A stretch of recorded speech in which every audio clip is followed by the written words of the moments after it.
Well, the hearing wrapped up earlier tonight, and I did watch the entire thing, and I feel exhausted after watching it. I can only imagine how Brett Kavanaugh feels, considering he was the one on the grill, as it were. Now, what I'll say is, and I'll echo what Brett Kavanaugh said in his stirring and compelling and incredible opening speech, and also what some Republicans said, and what Lindsey Graham said. And I feel like at the very beginning, I have to begin by retracting every negative comment I've ever made about Lindsey Graham. And unfortunately, it's quite a lot of retracting because I've made a lot of negative comments about him. But he lied. If you haven't watched that yet, go and there are plenty of clips of it online. But during Kavanaugh's hearing, we'll get to that in a minute, but he jumped in and launched into one of maybe the greatest rant by a politician I've ever seen. But I want to echo what he said and say that the whole thing was a sham and a circus and a charade, an utter disgrace. I think the entire thing, the last 2 weeks, culminating in this hearing, I think it all adds up to certainly the lowest point in modern American political history, maybe the lowest point in American political history, period. It was just... It's the kind of thing where you watch it and you say to yourself, well, there's really no healing this country, is there? If this is how far we've fallen, and if you have one side of the political aisle that this is how evil they are, and they have just so completely detached themselves from any semblance of morality, integrity, honesty, basic human decency, and they will do literally anything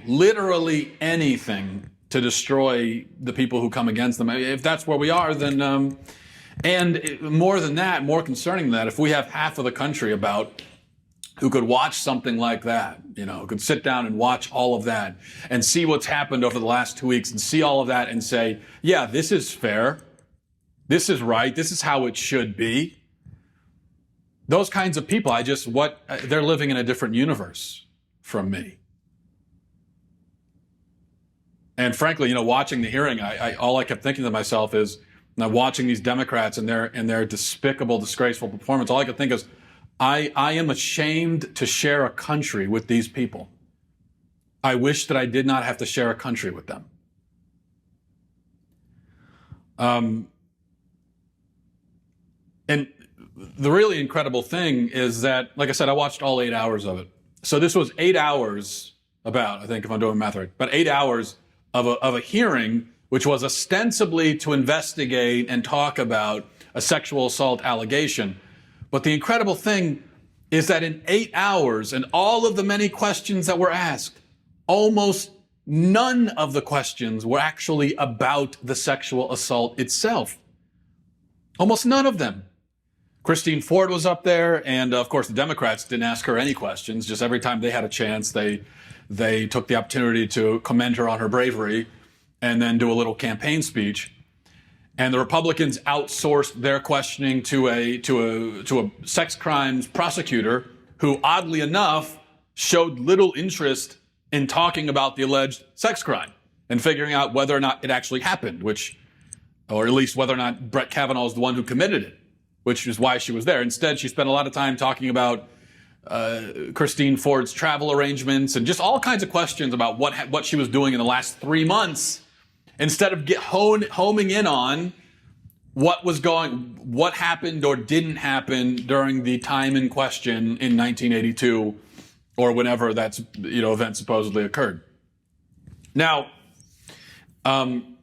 so at the beginning, it was to start with Christine Ford. It was a disaster for the Republicans, and their decision not only to outsource it to this woman who I'm sure is very good at her job, but she just was not doing what she needed to do in this situation.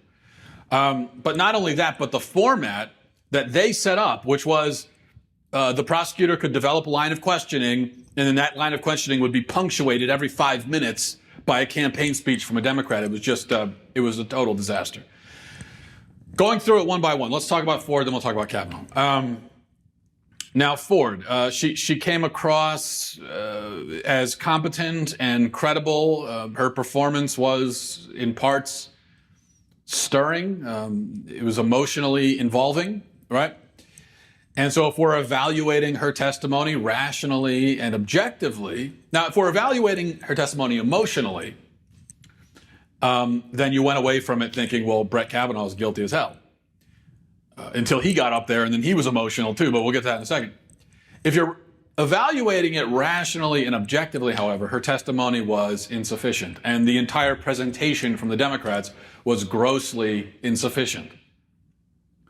Now, Democrats know that most Americans do not evaluate things rationally and objectively, but in fact evaluate things emotionally, which is why after Christine Ford's testimony, Democrats were feeling really good because they knew that it didn't matter that there were no facts, no evidence, nothing.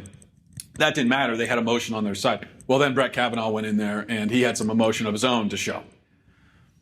But through her opening statement and her interactions with the Democrat senators, and a little bit with her interactions with the prosecutor that was hired by Republicans, although, like I said, she didn't really focus at all on the actual subject. But Christine Ford, she retold basically the same story we already read in the Washington Post. Little additional information was provided. She says she remembers with 100% certainty that Brett Kavanaugh assaulted her. She also remembers and was given the opportunity to repeat by Democrats. They went back to this line, several times they went back to it. But she said she remembers the laughter of Kavanaugh and Mark Judge. Now, there's a reason, by the way, she said she remembers Brett Kavanaugh. She remembers the laughter. They were laughing while they were doing this. She also remembers the stairwell, and she says she remembers that the house was sparsely furnished. And those are really the only details that she remembers. Democrats kept going back to the laughter. They wanted her to keep bringing that up because it's an emotional appeal. Whether it's true or not, whether Brett Kavanaugh was in there laughing or not, just the image of two guys laughing as they sexually assault a girl, it's a very disturbing image. Whether or not it's a true image, of course, Democrats don't care about that whatsoever. It's just a disturbing image, and they want you to have that disturbing image in your head. But all of those details she remembers, and she remembers all those details apparently with absolute certainty. But the really important details she doesn't. After her testimony, a number of enormous questions still remained. Like, number one, when did this happen? Number two, where did it happen? Number three, how did she get to the place where it happened? Number four, how did she get home? Number five, who else was there? Now, that the last two questions are very important. And the question about, and I'm just, I was saying to my wife as we were watching this hearing, and I kept saying, why the prosecutor, she needs to come back and focus on this for a minute. The fourth question about how did she get home? It's a very important question. She says she didn't have her driver's license at the time. She was 15 years old, she says, okay? And the driving age was 16. And she's sure that she didn't have a driver's license. All right, well, according to her, she rushed out of the house after she had just been assaulted by two boys. She lived some miles from the country club where this happened. And according to a map that was presented by the prosecutor, I'm blanking on her name, or I would use her name, Mitchell, I think. According to a map presented by Mitchell, she was probably about 6 to 8 miles or so from the country club. So that means that somebody drove her home. Okay? So just think about this for a second. You've got a 15-year-old girl. Now, let's just go with Christine Ford's version of events here for a minute. You've got a 15-year-old girl who was just assaulted at a party. She said she thought she was going to die. She thought they were going to rape her. She was traumatized. She runs out of the house, fearing for her life. We imagine she's probably crying. Now, she leaves, she exits the door, and then apparently that's when her memory cuts off. Right there. She remembers all of that vividly. As soon as she exits the door, no memory, has no memory. But there's this whole other part where she would have had to somehow call somebody, or maybe she had it prearranged for someone to meet her, I don't know. But somehow she communicated with somebody right after this happened. And she got in their car, moments after just being sexually assaulted, moments after fearing that she was about to be killed by two boys who were trying to rape her as a 15-year-old girl. She gets into the car and she drives home.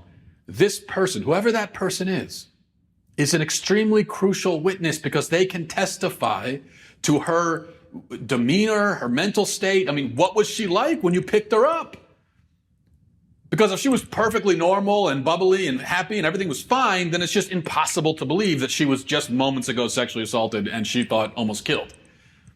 But if she was crying, if she was disturbed, if she was, something was seriously wrong, well, that's very compelling evidence. Yet she can't tell us who picked her up. She can't give us that name. So as Democrats were pushing Brett Kavanaugh when he was up there, and they were pushing, they wanted to know about this Mark Judge character and why isn't he testifying? Nobody ever pressed Christine Ford, who picked you up moments after you were supposedly sexually assaulted? Who was it? And can we speak to them? That question, incredibly, was never asked. The point was not visited at all. And to me, look, I'm sorry. I don't believe that Christine Ford doesn't remember driving home from a sexual assault. I just don't believe it. Plenty of people have said that sexual assault, when that happens, your memory can be spotty. So I'll defer to the people that have gone through that. They say your memory can be spotty. Fine, but you're telling me that there's just a total cutoff right there? You remember everything vividly, the stairwell, the furnishing, the laughter, the bathroom. You remember the layout of the house. You remember all of that. You remember rushing out of the house. Then you get out, you're inside the house. You have no recollection whatsoever of what happened as soon as you were outside the door. I just don't believe that. I feel like she's omitting something for some reason, and we should know what that reason is and what's being omitted. And the prosecutor should have asked her. He should have said, Mrs. Ford, so you ran out of the house. You don't remember what happened next. What is your next memory? What's the next thing you remember right after that? Do you remember something from that night? Do you remember something from a week later? I mean, what? The question was never asked. It was an important question. The other question that we still don't have an answer to, it's very important, is what about all the other people at the party? Because we know that the witnesses that she named have denied it, have refuted her allegations, have said that they have no memory of it, or in fact that the party never occurred. So we need to know about that, but we also need to know, and again, this was not focused on or homed in on.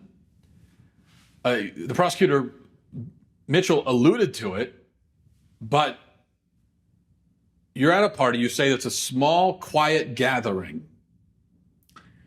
And in fact, Judge and Kavanaugh, according to you, are the only ones there that are completely plastered, right?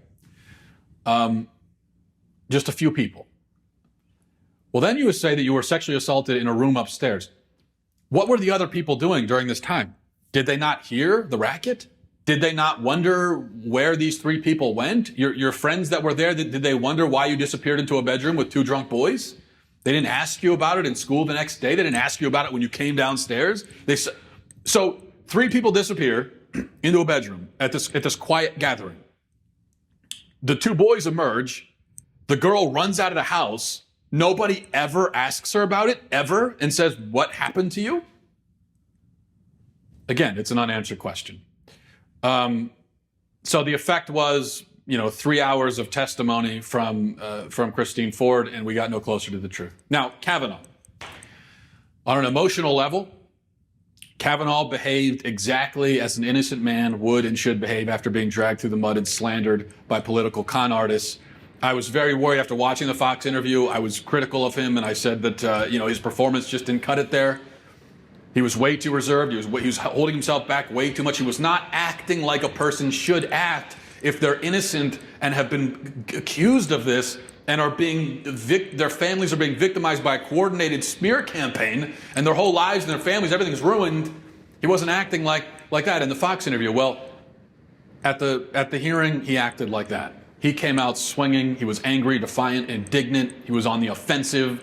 He wasn't suffering the Democrat fools. He didn't sit back politely while they continued with their character assassination. He didn't do that. And it was great. It was exactly what it needed to be.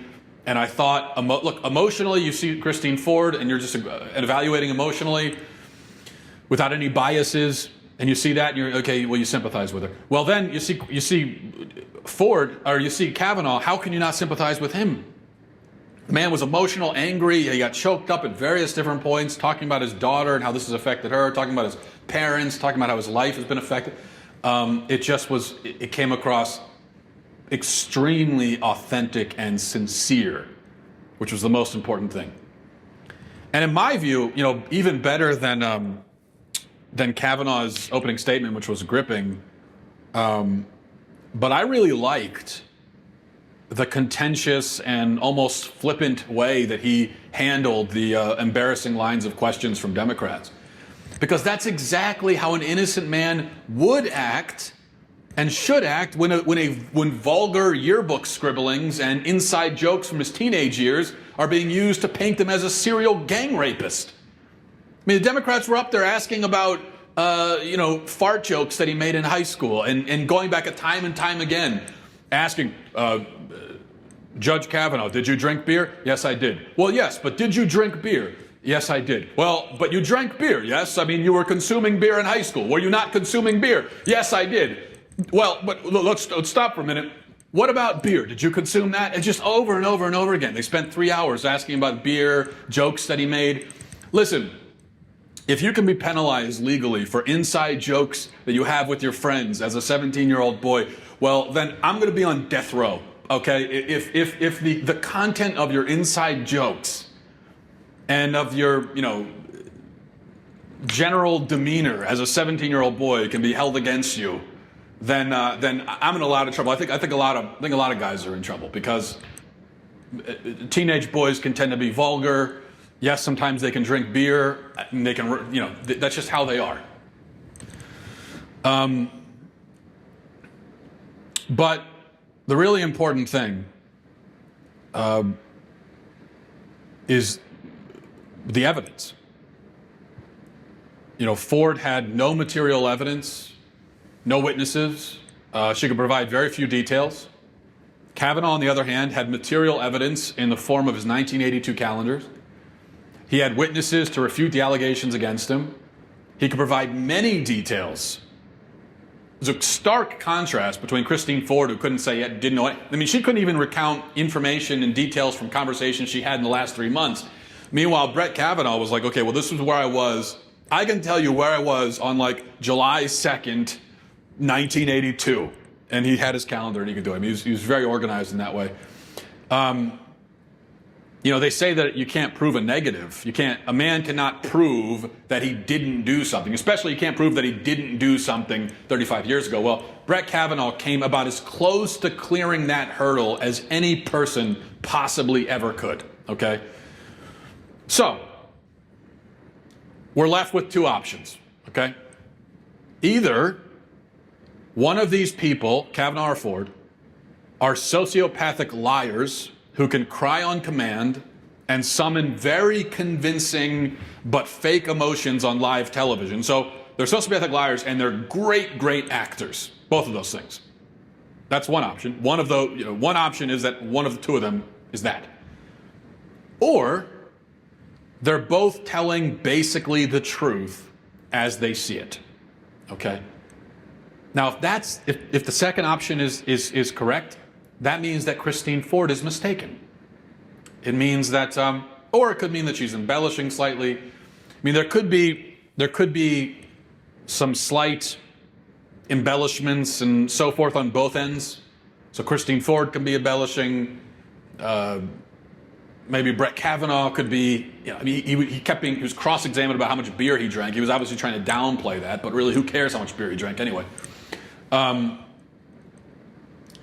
that's basically the option you have. Either one of them is totally lying, or they're both basically recounting things as they remember it, and Christine Ford just remembers it incorrectly, or has these years later, after having some kind of experience with somebody, she's now kind of put Brett Kavanaugh's face on the situation, which is a possibility. But if we're going to go with the option that one of these people is a liar, which I'm not saying that I go with that option, but if you do, I don't see how you can hang the liar label on the guy that has all of the evidence and all of the witnesses to back him up. So that's it. Judge Kavanaugh has been run through the gauntlet. He's been subjected to the worst smear campaign in American political history. The Democrat Party is, as I've been saying now, truly, truly, deeply evil, with no regard for truth or human decency whatsoever. And Brett Kavanaugh has withstood that. He's still standing. And if anybody has ever earned a job, ever, I think he has earned this job on the Supreme Court. And he needs to be confirmed. That's my rapid reaction take. I'll talk to you guys tomorrow.